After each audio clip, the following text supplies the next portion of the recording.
IVF में सबसे ज्यादा सक्सेस रेट को क्या क्या चीजें इम्पैक्ट करती हैं? आईवीएफ के सक्सेस रेट के लिए सबसे इम्पोर्टेंट है फीमेल की एज। अगर हम सेल्फ साइकिल की बात करें, फीमेल की एज, अगर एज यंगर है तो चांसेस अच्छे हैं। जैसे जैसे एज बढ़ती जा रही है चांस कम होते जा रहे हैं। उसके अलावा जो है यूट्रस की लाइनिंग, यानी कि जिसमें हमने सॉइल में सीड रखना है, वो भी अगर यूट्रस की लाइनिंग, कुछ पेशेंट्स ऐसे भी होंगे आपने देखा होगा, हम उनको मना कर देते हैं कि आप मत करवाओ, आपकी यूट्रस की लाइनिंग ही नहीं डेवलप करती। तो सीड सॉइल थ्योरी है, सीड जितने अच्छे क्वालिटी का होगा और सॉइल जितने अच्छे क्वालिटी की होगी उतना अच्छा हमारा एम्ब्रियो ग्रो करेगा। इसी तरीके से अगर लाइनिंग अच्छी होगी और एम्ब्रियो अच्छा होगा तो हमारा आउटकम अच्छा होगा।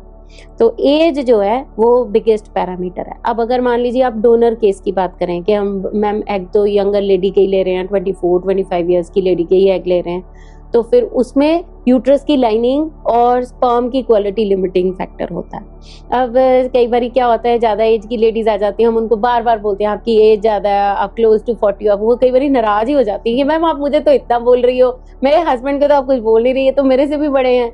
तो मतलब नेचुरली एग के ऊपर एज का ज्यादा इफेक्ट होता है कंपेयर टू स्पर्म्स। स्पर्म्स जो हैं उनके अंदर कोई साइटोप्लाज्म यूज नहीं होता, उनका सिर्फ डीएनए ही, मतलब जो न्यूक्लियस है वही यूज होता है, कोई साइटोप्लाज्म नहीं होता।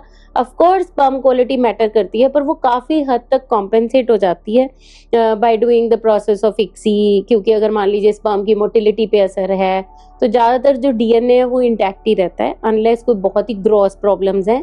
तो इसलिए स्पर्म की क्वालिटी भी मैटर करती है, पर एग की क्वालिटी 80% मैटर करती है, अगर 20% स्पर्म की क्वालिटी मैटर करती है।